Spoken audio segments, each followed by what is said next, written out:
Bona vesprada. Avui ja sabeu que estem fent un viatge en el temps. Repetim la conferència,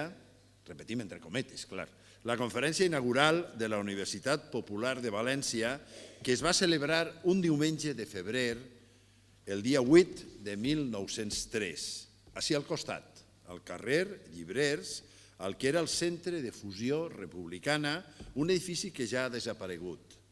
Hi havia 2.000 persones, segons el diari El Pueblo, i 2.200 persones, segons les cròniques del diari La Vanguardia d'aquell moment, moltes en peu. La Guàrdia Municipal de Cavalleria estava custodiant la porta per si el públic feia parlar, però no va ser així. Els diaris clericals varen escriure que lo único religioso que había allí era el silencio i que el públic va ser tan respectuós que semblava saxó o germà. Tracte d'imaginar com degué ser aquell acte pleníssim i amb tota una comitiva de persones il·lustres a l'estrada. Blasco Ibáñez, Gili Morte, Villó, Arenas, Milego, Bartual, López Chavarri, Cervera Barat, Sant Tomà i alguns més. Avui tenim al rector, senyor Esteban Morcillo, a la màxima representació i li estic molt agraït. Tots ells acompanyaven al conferenciant Gumersindo de Azcárate, que va parlar sobre la neutralitat de la ciència. Azcárate era un jurista, diputat per Lleó, republicà, fundador de la Institució Lliure d'Ensenyança, l'impulsor de la primera llei espanyola contra l'usura, faria falta que en feren més, per cert, un defensor dels drets socials i de la llibertat de càtedra. La seva conferència la prenem com a referència per a oferir-la de nou amb una altra perspectiva, la d'una conferenciant d'excepció, María Ángeles Durán, que és la primera dona en aconseguir una càtedra de Sociologia, doctora honoris causa per la Universitat de València, Premi Nacional d'Investigació, professora d'investigació en Ciències Socials en el Consell Superior d'Investigacions Científiques, CSIC, i actualment investigadora ad honorem i presidenta honorària de la càtedra UNESCO-RED en Polítiques de Gènere e Igualtat de Derechos entre Mujeres i Hombres. És un dia també especial perquè, a més de commemorar el naixement de la primera universitat popular,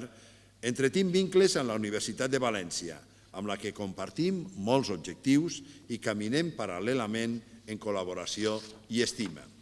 Hem de felicitar la Universitat Popular de l'Ajuntament de València i, per tant, felicitar-nos totes i tots per recuperar la memòria del seu passat,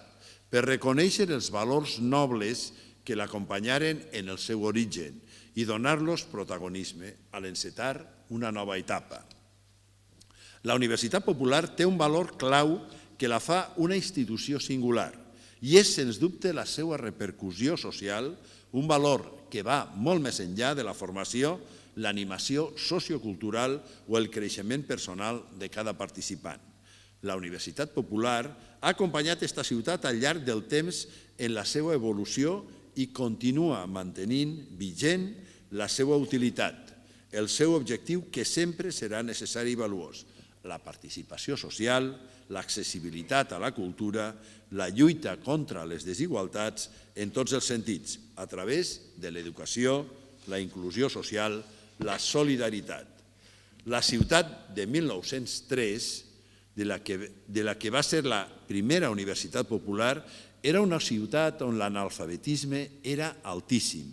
però una conferència sobre la neutralitat de la ciència podia congregar a més de 2.000 persones. Els periòdics de l'època, que donaren compte de la notícia, contaven que Gumersindo de Azcárate va arribar en tren de Madrid i tota una comitiva va anar a l'estació a esperar-lo, representants de diferents institucions d'ensenyament i cultura de la ciutat de València. A més de l'anfitrió,